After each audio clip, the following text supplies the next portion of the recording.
अवतार मेहर बाबा की जय, अवतार मेहर बाबा की जय, अवतार मेहर बाबा की जय। ये 13 नंबर का संदेश है। इसका टाइटल है, शीर्षक है, इनाम पाने की अभिलाषा मत करो। कल तक 12 हो गए, अपने 13 है। पहले हमेशा के तरह मैं बाबा का संदेश ओरिजिनल पढ़ता हूँ और उसके बाद में जैसा बाबा मुझे बुद्धि देता है उसका मैं स्पष्टीकरण मेरे सीमित बुद्धि से देता हूँ, जो कि अपना हमेशा का ये है। मैंने इसके पहले भी बार बार बोला है, और हमेशा ख्याल रखना सुनने वाले लोग जो भी है, कि स्पष्टीकरण मेरा खुद का है।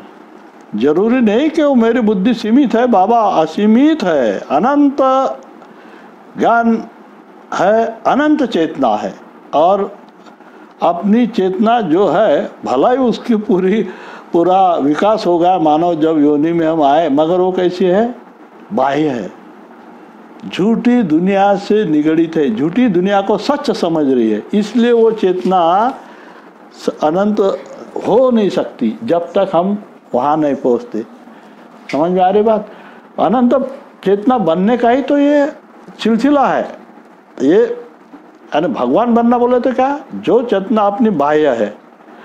इसके पहले हम चेतना के विकास में थे, पत्थर से लेके तो मानव तक हर योनि में अपनी चेतना धीरे धीरे धीरे धीरे बढ़ती गई। फिर हम मानव में जब आए तो चेतना का विकास पूरा हो गया, इवोल्यूशन ऑफ कॉन्शियसनेस पूरा हो गया। फिर अभी ये रीइंकार्नेशन का के लिए है, वो जो चेतना अपने पुराने संस्कारों से जानवर पक्षियों के जो सृष्टि झूठी है उसको सच जो हम समझते थे उसमें फंसी थी, और अभी भी वैसी फंसी है। हम पैसा, नाम, कीर्ति, गाड़ी, बंगला इसको सही समझ रहे, जबकि हम देखते बड़े बड़े वो नहीं क्या, वो एक ये है अजीज नाजा गाता है कव्वाली, उसमें तू यहाँ मुसाफिर है, ये सारा ये फानी है, 4 रोज की महिमा तेरी जिंदगानी है, याद रख सितंबर के हौसले तो आली थे, जब गया था दुनिया से दोनों हाथ खाली थे, अब न वो लड़ाकू है और न उसके साथी है, जंग जुओ पोरस है और न वो बराती है, कल तक जो चलते थे अपने शान शौकत पर, शम्मा तक नहीं जलती आज उनके गुर्बत कर। इसलिए कहता हूँ कि तू खूब सोच ले पहले, क्यों फंसाए बैठा है जान अपनी मुश्किल में, अब्र हो या आला हो सबको लौट जाना है, सबको लौट जाना है, मफलिशो कविंदर का कब्र ही ठिकाना है, कब्र ही ठिकाना है, आ समझ ले,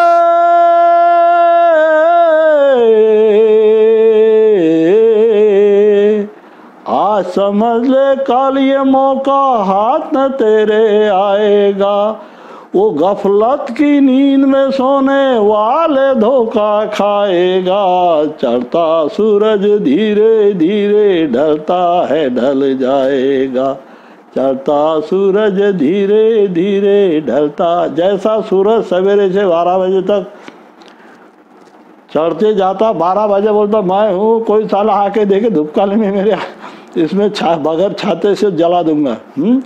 2 घंटे घुमा तो परेशान हो जाता थे और सनस्ट्रोक हो गया। मगर वही सूरज धीरे धीरे ढल जाता है, शाम को एकदम गायब हो जाता। सेम थिंग अपने साथ है।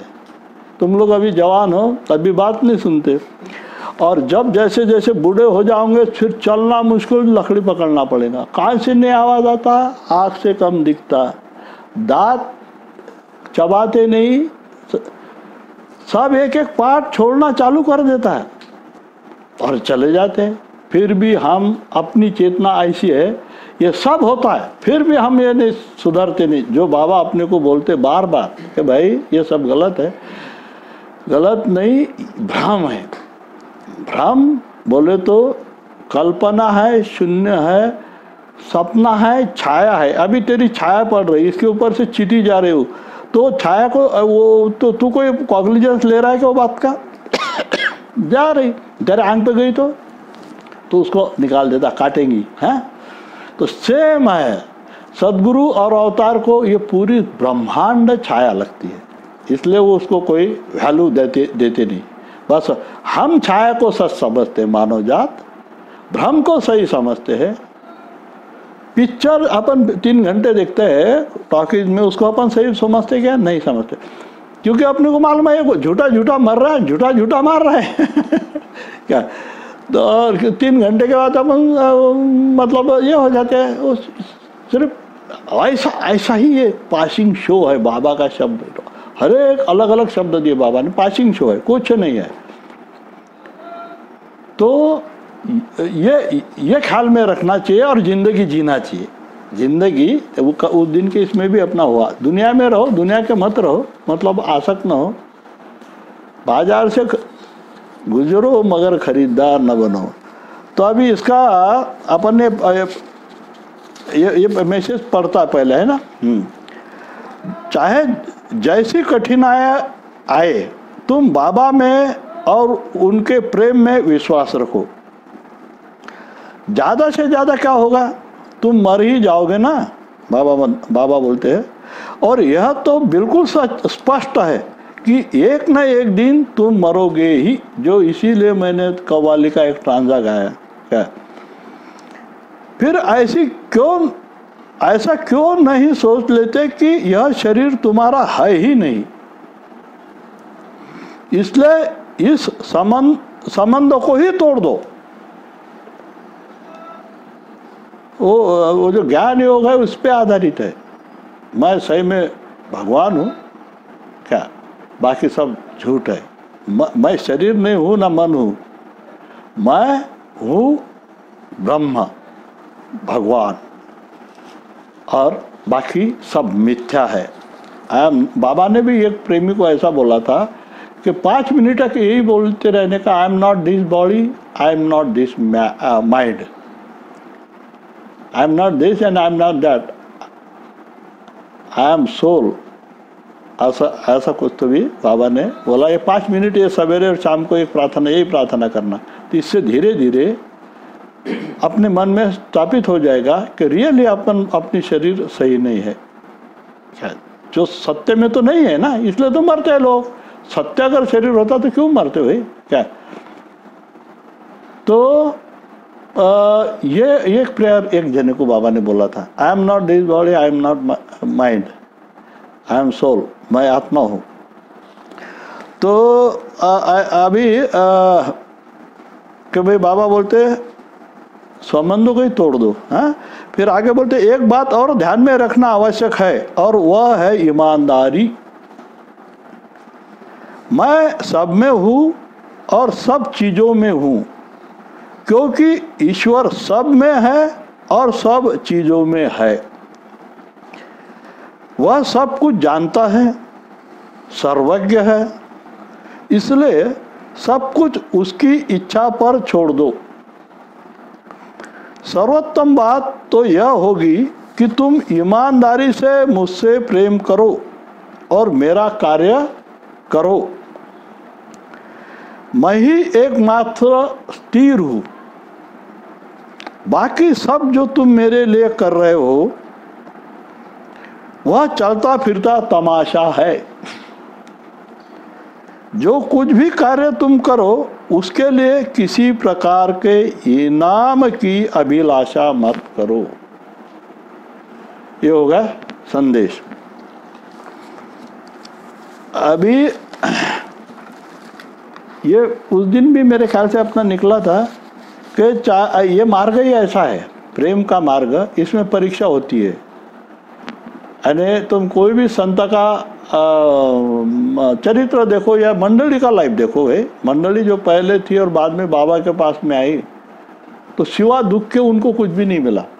क्या रिगरस लाइफ, बहुत, थोड़ा भी अपने मन की बात नहीं चलती थी बाबा को, यानी उनका मन रह ही नहीं गया था। जो बाबा बोले कि बस वही वही, बाबा के ही आज्ञा में रहना, निरंतर बाबा की याद करना। बाबा इतने बिजी रखते थे मंडली को कि वो कंटिन्यू उसमें उसी में बिजी रहते थे।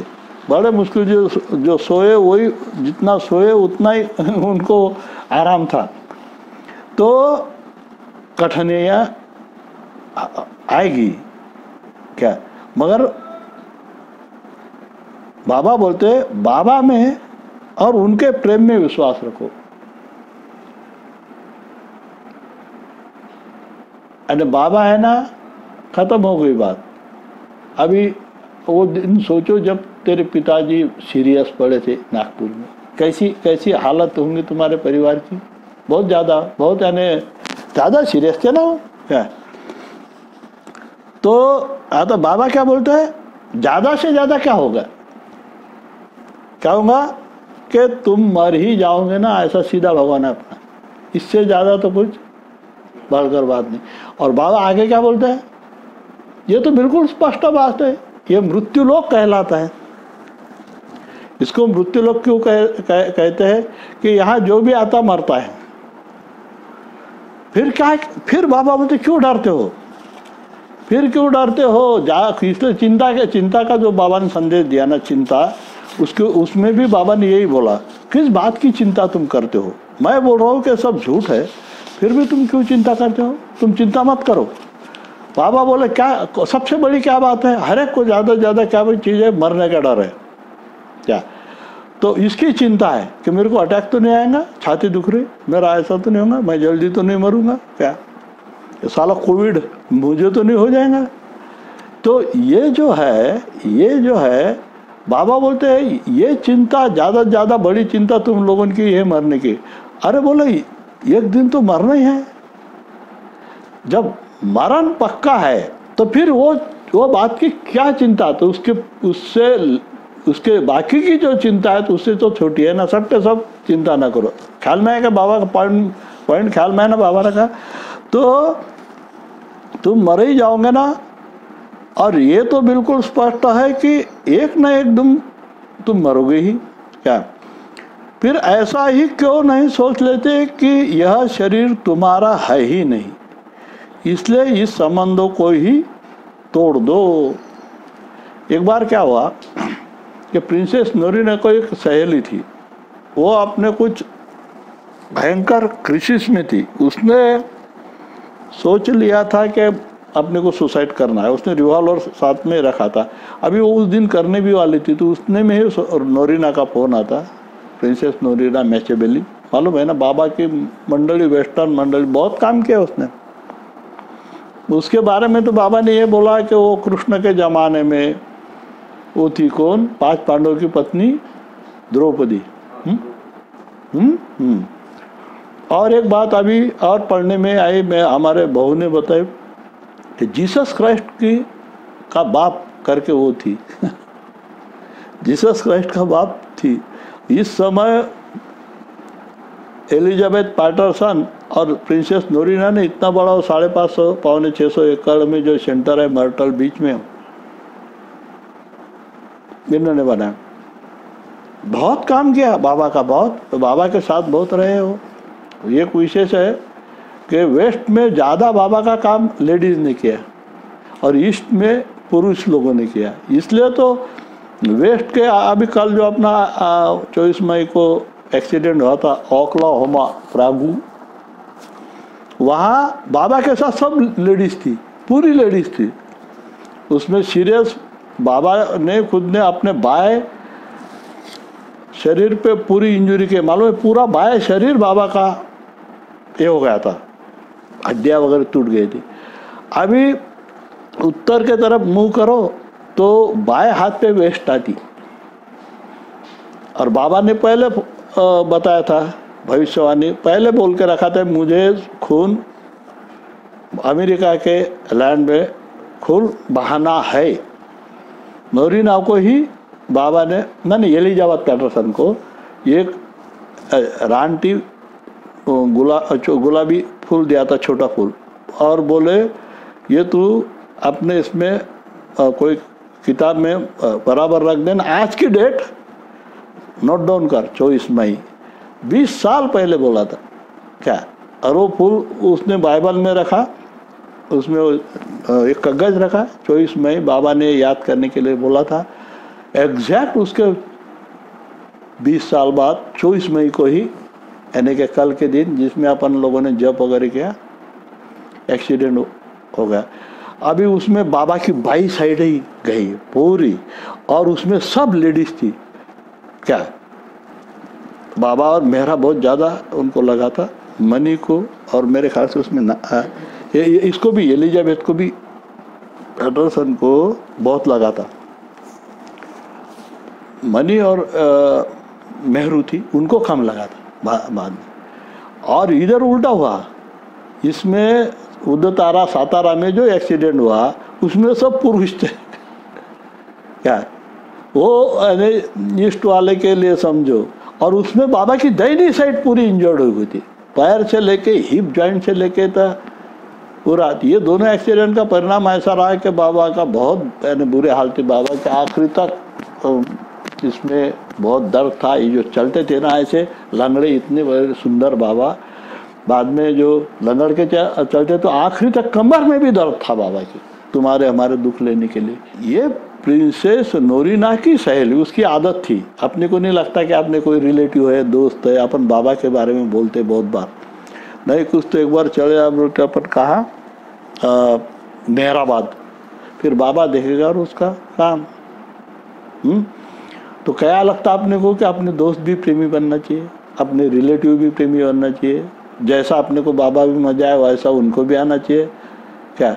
मैं तो मेरा तो बहुत ये रहा, बहुत इसमें बहुत पहले तो पगले जैसा करता था मैं। जो भी कोई आज भी मेरे को बोलता है, कोई नया आदमी मिलता है कि एक बार जाओ तुम मेहराबाद, उसको बता देता कि एक बार जाओ, सही में सत्य में भगवान है, ऐसा मेरा अनुभव है, तुम देखो क्या है तो क्या।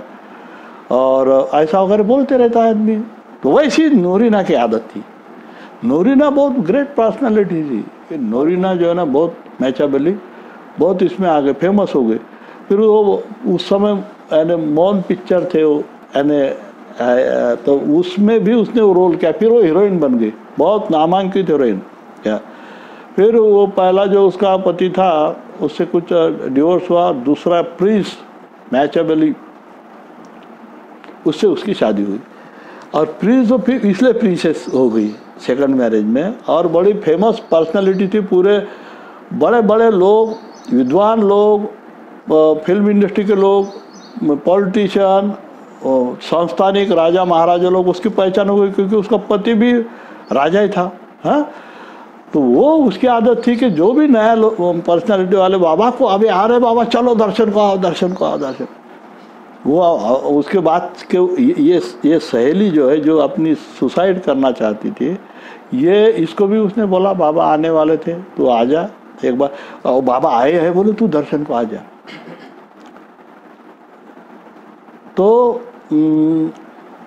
वो आती है दर्शन को, मगर जैसे बाबा की पर्सनालिटी ऐसी थी कि बहुत, तुमने पढ़ा होगा लॉर्ड मेयर में जाओ तो बहुत ऐसे किस्से, बड़े बड़े जेनेटिक्स, बड़े बड़े साइंटिस्ट, बड़े बाबा को टेस्ट करने हुए आए हुए संपादक, बड़े बड़े पेपरों के, सब साले ढीले पड़ जाते थे बाबा के सामने। कोई नहीं, कोई रोता था, कोई भूल जाता था अपने क्वेश्चन है। तो ये जब आई, ये भी रोने लगी। ये जो इसकी, उसको वो बाहर ही खड़ी थी, बाबा बोले उसको बोला प्रिंसेस नोरीना को। वो सोच रही थी मैं बहुत पापी हूँ और बाबा के सामने पवित्र इसमें जाने के लिए जाना अच्छा नहीं। तो जब आई ना तो वो रोने लगी। तो बाबा ने पहले उसको क्या बोला, बोले जा तू तेरे कार में जो रिवॉल्वर रखी है वो लेके आ। फिर बाबा ने क्या किया, वो सब गोलियां निकाल लिया।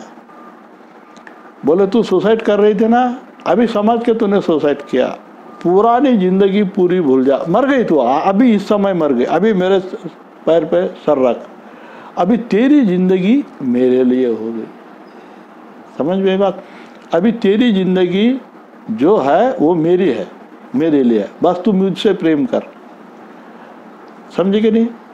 तो ऐसा बाबा बोलते हैं कि संबंध ही तोड़ दो, ये बॉडी अपनी है नहीं, जो एक दिन तो छोड़ना है तो अभी से छोड़ दो, अभी से छोड़ दो। ये बाबा की बॉडी है, जो कुछ भी हम कर रहे बाबा का कर रहे, खाना पीना सब काम जो कर रहे, कमाई कर रहे वगैरह, पढ़ाई कर रहे बाबा के लिए कर रहे। ऐसा उसको ऐसा अपने को सोचो बोलते। और एक बात और ध्यान में रखना आवश्यक है, और वो है ईमानदारी। ईमानदारी को बाबा ने, मैंने उस दिन भी बोला था, ये बोल रहा था ना पावर स्टेशन में मुझे गिफ्ट भी मैं सोचता था कि लाच है, इलीगल है।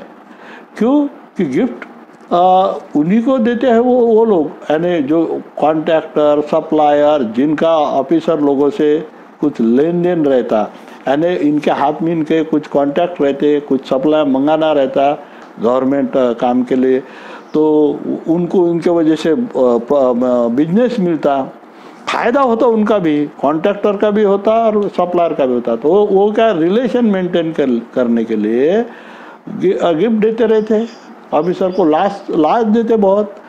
ये अरे बाबा IAS ऑफिसर सेक्रेटेरिएट वगैरह में तो एक धर्मयुग जैसे पत्रिका में आया था, ये देने वाले, ये जो नाम मिठाई का और अंदर सोने के बिस्किट देते उनको, इतने भयानक लास्ट लिस्ट पर चलते हाई लेवल पे। इवन ये बड़े बड़े मिनिस्टरों को भी जो खाने वाले हैं, जो करप्ट है, उनको ऐसे पैसे देते। तो काय के लिए? उनसे काम करवाने के लिए। इसलिए तो सब मर करते पॉलिटिक्स में जाने के लिए।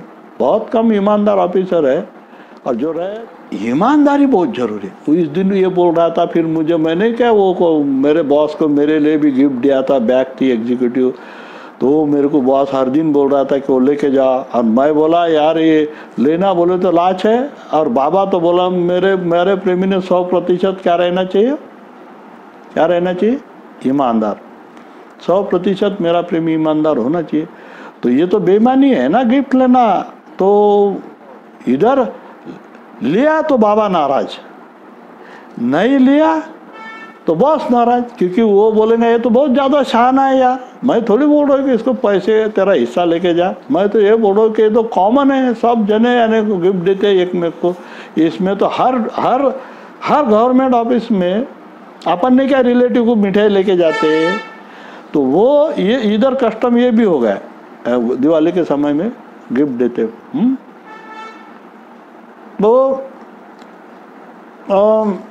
वो ये बोला तो वो उस बात में बताया नहीं। अभी मैं बोला उसको बुरा लगेगा तो क्या होगा, तो ये बोल रहा था कि अरे बोले फिर ये तो बताया नहीं कि बैग का क्या हुआ। तो बैग तो मुझे लेके जाना पड़ा क्योंकि हर दिन आने के बाद, ड्यूटी पे आने के बाद, अरे वो तुम आए नहीं गिफ्ट लेके। मैं बोल रहा था उनको मेरे पास है, वो कोई जरूर नहीं, मुझे आप ही रख लो, मगर उन्हें नहीं बोले तुम्हारे नाम चाहिए तुम लेके जाओ। तो जब फिर मैंने लिया, नहीं उसके पहले मैंने दिमाग में सोचा क्या करने का, यानी लिया तो बाबा बोलेगा लास्ट साल नहीं इसने, मेरा प्रेमी बातें करता लंबी लंबी। तो फिर मैंने सोच लिया, एक दूसरा इंजीनियर था, अभी उसको सब चलता था। मैं बोला भाई यार मतलब मेरे पास एक बैग है, यानी एग्जीक्यूटिव बैग है, मेरे पास दूसरी भी है क्या, तो मेरे को आज ज़रूरत नहीं, और वो गिफ्ट में मिली है तो तुम ले लो, तो कोई बात नहीं।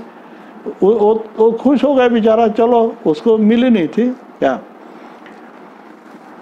मैंने लाई उसको दी। दोनों भी, बाबा भी नाराज नहीं हुआ और कौन बॉस भी नाराज नहीं हुआ। तो बाबा की कृपा है, और बाबा को ये बाबा ने इसलिए तो बोला। एक बात और ध्यान में रखना आवश्यक है, और वो है ईमानदारी। शरीर तो तुम समझो ही नहीं खुद का, मगर ये ईमानदारी ख्याल में रखो। ईमानदारी पे अभी बोलने को जाओ तो यार कितना हो जाएगा एपिसोड क्या मालूम, क्योंकि ईमानदारी बड़ा ज़बरदस्त सब्जेक्ट है, और उसके अपनी समझ बड़ा विचित्र है। देखो ईमानदारी, भाऊ साहब कल्चुरी बार बार बोलते, ईमानदारी क्या है? ईमानदारी बोलो तो हिपोक्रेट नहीं होना, वो ईमानदार है। जो ढोंग नहीं करता, दिखावा नहीं करता, जो है वही वैसा ही रहता, तो वो ईमानदार है। ये भाऊ साहब ने भी बोला है और बाबा ने भी ढोंग पाप बोला है, माफ नहीं करता भगवान, एक बात। दूसरी ईमानदारी को एक बार क्या हुआ, धीरज भाई बचपन से बहुत ही ईमानदार और बहुत तत्व से चलने वाले, कभी झूठ नहीं बोलने का, और जो कभी व्यवहार एकदम 100% क्लियर रखना का, ये इनका स्वभाव था। एक दिन बाबा धीरज भाई को बोलते हैं महराजाद में, क्यों रे, बोले तू खुद को बहुत सत्यवादी समझता, सत्यवादी रहता? तो बोले हाँ बाबा, यही मेरे को सिखाया गया मेरे माँ बाप से और मेरे जो ओरिजिनल ज़ोरोस्ट्रियन धर्म से, यही कि भाई ईमानदार रहो, सच्चाई से रहो, क्या बोलते तत्व से रहो क्या। और वो मैं बचपन से मुझे ऐसी वैसी बात पसंद नहीं थी, जैसा 1 2 का 4 करना वगैरह, ये मुझे बिल्कुल सच्चाई से रहना बहुत मुझे अच्छा लगता था। वैसा ही रहा, मैंने बचपन से भी कोई गड़बड़ नहीं किया, यानी जो कुछ भी है ईमानदारी से, सच्चाई से, तत्व से क्या किया, मॉरलिटी से जीवन जिया। तो बाबा बोले तुझे मालूम है कि ईमानदारी क्या है? देखो अवतार बोल रहा है। तो बोला हाँ बाबा, यही सच्चाई से रहना और कभी झूठ नहीं बोलना वगैरह। मैं तेरे को बताता हूँ, बोले समझो एक आधे आदमी का मर्डर हो गया और वो मर्डर एक ने देखा, और वो तेरे जैसा तत्ववादी है, युधिष्ठिर जैसा, कभी झूठ नहीं बोलने वाला। अभी उसकी कोर्ट में गवाही होती है, वकील उसको पूछते हैं कि यही वो आदमी है क्या जिसने वो मर्डर किया था, और ये बोलेगा कि मैं अगर झूठ बोला तो मेरा तत्ववादी में आ जाएगा। तो वो इसलिए कि अपना तत्व बेकार नहीं, युधिष्ठिर जैसा ये नहीं होने का, भाई झूठ नहीं बोलने का ये अपना तत्व है, इसलिए अगर वो सही बोल देगा और उसको फांसी हो जाएंगे, समझा। अभी लोग क्या बोलते हैं, वो आदमी भी क्या समझता है, अपने आप को ईमानदार समझता है, समझे कि नहीं, जो सत्य से बोलता है। युधिष्ठिर भी वही है, इतना बड़ा भगवान उसको बोल रहा था कि बोल दे अश्वत्थामा मर गया। क्यों कि अश्वत्थामा का जो बाप था द्रोणाचार्य ना, वो अर्जुन को हाथ नहीं दे रहा था, यानी वो दे सकता था, वो उससे ज़्यादा उसको सिखाया उसने, वो गुरु था, वो उससे जितना मुश्किल थे। मगर इसको अगर डिमोरलाइज करना है, उसको हतबल करना है, तो श्री कृष्ण की टैक्टिक्स थी क्या। इसको अगर बोल दिया जाए कि अश्वत्थामा, उसी समय अश्वत्थामा नाम का हाथी मर गया लड़ाई में, तो अभी ऐसी हुल उड़ा दो। श्री कृष्ण ने बोला कि अश्वत्थामा मर गया, सच्ची तो बात है। इसको अभी वो उसके कान पे बात गई द्रोणाचार्य के, तो बोले मैं विश्वास करने वाला नहीं जब तक मुझे युधिष्ठिर बोलता नहीं। युधिष्ठिर सच्चा बोलने वाला आदमी, अगर वो बोलेगा कि अश्वत्थामा मर गया तो मैं समझूंगा मेरा लड़का मर गया। फिर वो युधिष्ठिर के पास आता, उनका क्या बोलते मैसेंजर कौरव का, कि द्रोणाचार्य जी ने एक मैसेज भेजा है कि ये बात सही है क्या, अश्वत्थामा मर गया, आपसे कंफर्म करने को बोला। वो लड़ाई में था, अर्जुन के साथ उसकी लड़ाई चल रही धनाधन। तो अभी श्री कृष्ण ने उसको बोला था पहले कि बोल देना हाँ मर गया। ये थोड़ी पूछा उसने कि मेरा लड़का अश्वत्थामा मर गया या हाथी मर गया, उसने तो ये पूछा अश्वत्थामा मरा क्या, तो बोल देना कि मर गया। ये साला ये ऐसे होते, यानी ये लोग जो है ना ज़्यादा तत्ववादी, मैं भी वैसा ही था पहले एकदम। ये बाबा ने सिखाया कि ईमानदारी क्या है। देखो यानी मैं बहुत ही यानी कड़क, नहीं ऐसा नहीं, अरे तुम्हारा गुरु बोल रहा है भाई, तो इसने वो बोल दिया उसको कि भाई मर गया, मगर वो नर है या कुंजर है, यानी हाथी है या आदमी है, ये मुझे पता नहीं है कि नहीं बात, यानी इसने अपनी लगाई दिया। अभी बाबा क्या बोलते, ये जो तत्ववादी आदमी है ये इसलिए ये नहीं सोचता कि भाई मेरे एक झूठ बोलने से इसकी ज़िंदगी बचेगी। अगर तूने देखा भी है मर्डर करते समय तो इसको तो फांसी होने वाली है, तो तेरे को तो मतलब कुछ लेन देन, तू एक झूठ बोल देगा तो उसकी ज़िंदगी बच जाएगी। नहीं भाई ये नहीं है, हो गया काम, उसकी पूरी जिंदगी उसको फांसी नहीं लगेगी। और बोले दूसरा एट ए टाइम, देखो अभी ये मेहर बाबा के शब्द, इसलिए तुम लोग बच्चे लोग ख्याल में करो बाबा की ईमानदारी के बारे में क्या कंसेप्ट है, क्या समझ है तुमको, क्या हमको क्या समझ जाना चाहता है। क्योंकि ये उदाहरण इसलिए देना चाहता हूँ कि बहुत सारे लोग देखेंगे उसको, व्हाट इज मतलब ऑनेस्टी। और ये किताबों में भी आया है मगर लोग पढ़ते नहीं, बहुत कम प्रेमी है जो किताब बाबा के पढ़ते। मेराज भाई के मुंह से हमने सुना, सबसे बड़ी बात तो मेराज हाथ में बहुत बढ़िया वो बातें बोलते थे, वो रिपीटेशन भी होता था। Over the years with Meher Baba, Bill Le Page ने लिखी है और लिखी है इट्स सो हैपन, और एक 3 किताब सिर्फ मेराज भाई की बातें सुन के लिखी है उसने।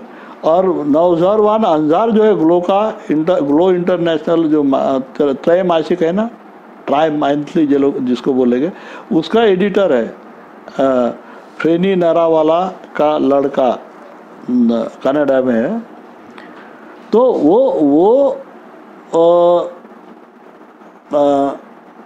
उसने यरज भाई ने उसको बातें बताई और उसने किताब लिखा एंशिएंट वन, जिसका हिंदी ट्रांसलेशन भी हो गया। ये बात इसलिए मैं बोल रहा हूँ कि तुम थोड़े बोर भी हो जाओ मगर लोगों को पता चलेगा क्या। तो अभी बाबा क्या बोलते हैं कि एक दूसरा आदमी है कि जो गांव में, अरे यार इसका व्यवहार कोई सच्चा नहीं है, ये 1-2 का 4 है, चलता पुर्जा है क्या।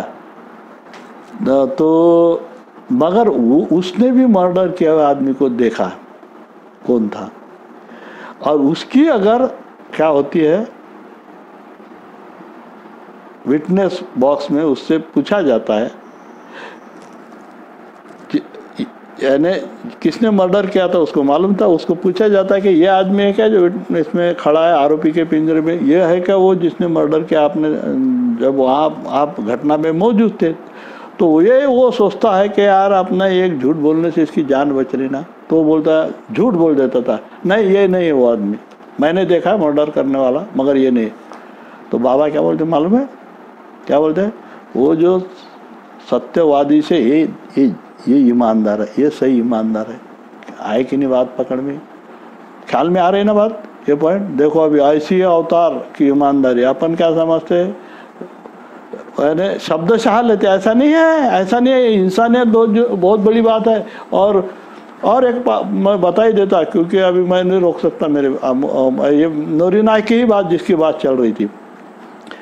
नूरीना ने बाबा के परमिशन से कुछ गॉडफादर ऐसे कुछ है ना, एक बहुत फेमस हो गया। हाँ, तो ये पिक्चर नूरीना ने बाबा को परमिशन लिया, बोले मैं मंडली को मैं दिखाना चाहती हूँ उधर ही वेस्ट में। तो बाबा बोले जा लेके जा दिखा दे, सब जने गए देखने को। बाबा का छोटा भाई भी था आदि जूनियर, क्या ये पिक्चर देख के आए। फिर नूरीना भी थी वहाँ, तो बाबा ने पूछा लोगों को, नूरीना ने कैसा था पिक्चर, सब जने तारीफ कर रहे थे ना, बराबर था, बहुत अच्छा था पिक्चर फेमस है वो। तो हर मंडली को पूछा कैसा था, तो बोले बहुत अच्छा था बाबा, बहुत अच्छा था, हमने देखा वगैरह। फिर आया आदि जूनियर का नंबर, बाबा का सगा छोटा भाई, सबसे छोटा, वो इंग्लैंड में ही था ना तभी। तो बाबा ने बोला कैसा था पिक्चर, तो बोले बाबा मैं वो क्या पिक्चर, मेरे को बहुत नींद आ रही थी तो इसलिए मैं देखा ही नहीं पिक्चर, सोया था मैं थिएटर में। नूरीना जाने के बाद बाबा ने एक झापड़ मारी उसको, ये सत्य घटना है। बोले साले क्या हो गया था तेरे को अच्छा पिक्चर बोलने को, उसका कितना दिल दुखा, बोले कि उसने खुद के पैसे से तुम लोगों को लेके गए तो उसका तो दिल दुखा ना यार, मैं इनको दिखाने का सोया। बात पकड़ में एक तरफ वो सही बोला ना, सही बोलने का मार पड़ा। अवतार की ईमानदारी ऐसी है, अवतार की कभी भी ख्याल करो, दूसरे का दिल नहीं दुखने को, क्या लगता है उसमें अच्छा बोलने को, क्योंकि उसका दिल ख्याल में रखो, उसका दुखने को नहीं रहा। तुम्हारे सत्य बोलने से उसका दिल नहीं दुखने को ना। डायरेक्ट झापड़ मारे छोटे भाई को, ये किस्सा आया है किताबों में, ये भी समझ में आई बात। ये है ईमान, नहीं तो ये ईमानदारी अलग ही समझ बैठेंगे अपन, जो उसकी दुनिया समझ रही क्या, वो तो है व्यवहार में आदमी ने क्या बाबा ने कार्य में तत्व रखो, आचरण में ईमानदारी रखो, ये तो बाबा के शब्द ही है। मगर ईमानदारी ये भी है कि इसका दिल नहीं दुखाना। समझ में आ रही है ना बात? तो एक बात और ध्यान में रखना आवश्यक है, वह है ईमानदारी। अब मोहम्मद की बात अगर बोलने को जाओ तो अपना बाकी का मुश्किल हो जाएगा, आपने को आधे पौन घंटे में बिठाना पड़ता है। तो ये ईमानदारी आप समझ गए। मोहम्मद ने भी इसी टाइप की बात, ये मैं किस्सा बहुत टॉक में बताया हूँ। ये अभी मैं सब में हूँ और सब चीज़ों में हूँ, क्योंकि ईश्वर सब में और सब चीज़ों में है। ये तो सभी है, अपन बोलते हैं प्रार्थना में, तू प्रत्येक वस्तुता है, प्रत्येक ठिकाणी आहे, तसेच तू प्रत्येक वस्तूच्या और ठिकाणाच्या पलीकडे आहे आणि प्रत्येकात आहे तो। हाँ, और वो ये भी तू सर्वज्ञ है और सर्वव्यापी है। तो सर्वज्ञ का मतलब क्या है? अनंत ज्ञान का मतलब है चींटी के दिल में क्या चल रहा है, इंसान के दिल में क्या चल रहा है, सभी के एट ए टाइम उसको समझता है। कि उसने अगर सोच लिया है कि वो जो ट्रम्प के घर में जो कुत्ता है वो सोया है अभी, और वो नींद में क्या सपना देख रहा है कुत्ता, वो इसने अभी अनंत ध्यान वालों ने चलो अपने को देखना वो कुत्ता क्या सोच रहा है अभी, तो उसको समझ जाएंगे। अमेरिका का कुत्ता ट्रम्प के पास घर का, और वो सपने में क्या सोच रहा है, दैट इज कॉल्ड ओमनीसाइंस, सर्वज्ञ है। तो ये सर्वज्ञ का मतलब उसको सब समझता है, अपन क्या है, क्या कर रहे, क्या खा रहे, कैसा चल रहे, क्या कर रहे हैं। इसलिए सब कुछ उसकी इच्छा पर छोड़ दो। सब समझ रहा है ना बाबा, तो फिर उसके ऊपर छोड़ दो। अच्छा हो रहा है, बुरा हो रहा है, बाबा के ऊपर छोड़ दो। हम सर्वोत्तम बात तो यह होगी कि तुम ईमानदारी से मुझसे प्रेम करो और मेरा कार्य करो। ईमानदारी से प्रेम करो का मतलब क्या है? ईमानदारी से प्रेम का मतलब ये है कि ढकोसलेबाजी ना करो कि भाई देखो मैं कितना बड़ा प्रेमी हूँ, हर दिन मैं सेंटर पर आता हूँ, डोनेशन देता हूँ, बड़ा हार लाता हूँ, लोगों ने मुझे अच्छा बोलना चाहिए, इतना बड़ा प्रसाद देता हूँ, इतना बड़ा डोनेशन देता हूँ। ये दृष्टि से अगर तुम कर रहे हो दिखाने के लिए कि मैं कैसा हूँ, तो दैट इज नॉट लव। वो ईमानदारी से प्रेम नहीं, वो दिखावा हो गया। समझ में आई ना बात?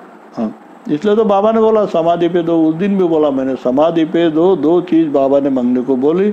55 के सहवास में बाबा पूरा ग्रुप वहाँ लेके गए थे। वही मैं उस दिन भी बोला था कि बाबा ने बोला तुम बड़े ईमान, अब तुम नसीब वाले हो कि मेरे शरीर में होते हुए जब मेरा शरीर छूटेगा मैं यहाँ रहूँगा, पूरे दुनिया का ये बड़ा तीर्थ क्षेत्र रहेगा, और तुमको मैं आज बता रहा हूँ यहाँ दर्शन करा रहा हूँ जीते जी, तो तुम बड़े भाग्यवान हो। ऐसा बाबा ने वहाँ के लोगों को बोला था। तो वहाँ बोले देखना है, मैं चले जाने के बाद भी ये चीज़ को 2 बातें मांगने का उस दिन मैंने बताई है, याद है? वो क्या, वो कैपेसिटी, पात्रता दे अपनी।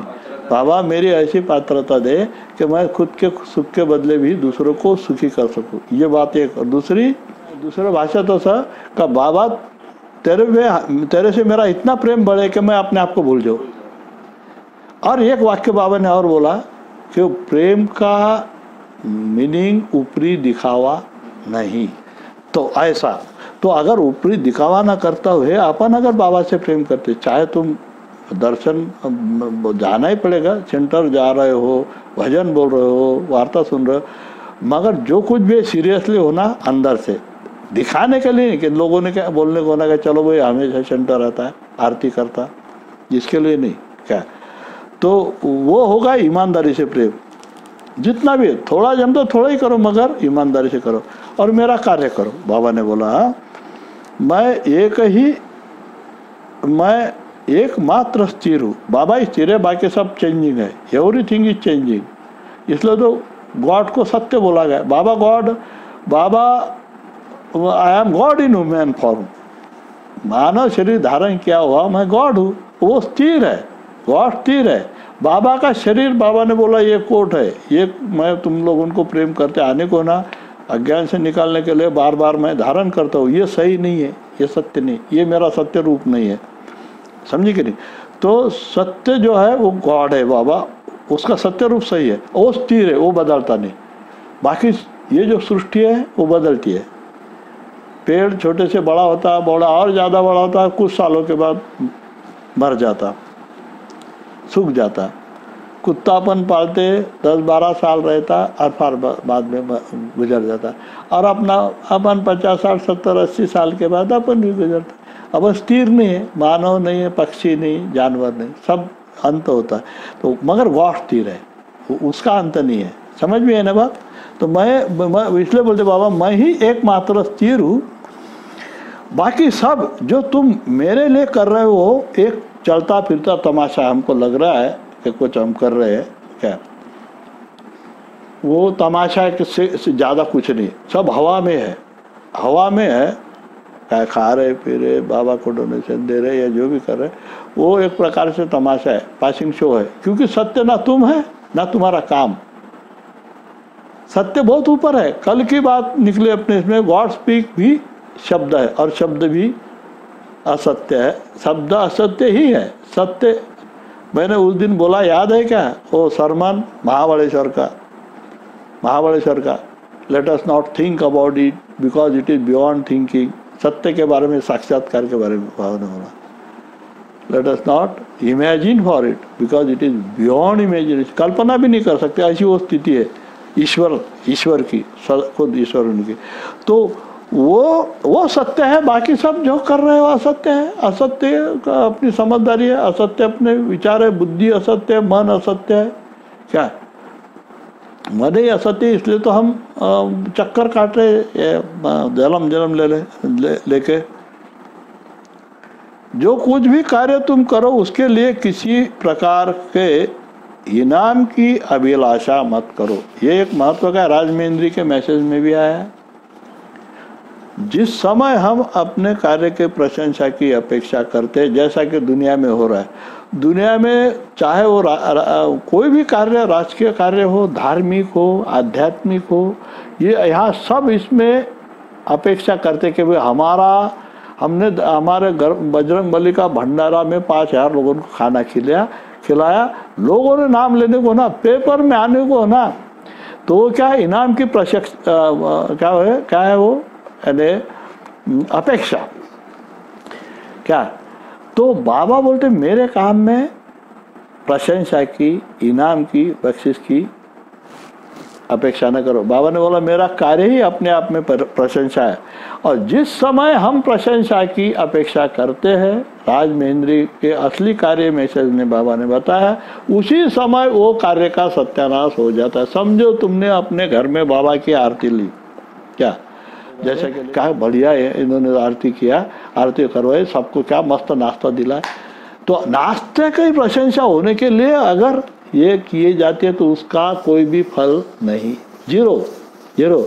और अगर बाबा के प्रेमी घर में आते हैं, बाबा का सत्संग होता है, भजन होते हैं, कीर्तन होता है, ये अपने घर के लिए, हमारे लिए अच्छी बात है। बाबा बहुत कृपालु है कि हमको ये चांस दे रहा है उसकी कुछ सत्संग घर में करवाने का, ये सोच है तो उसका पूरा फायदा होगा।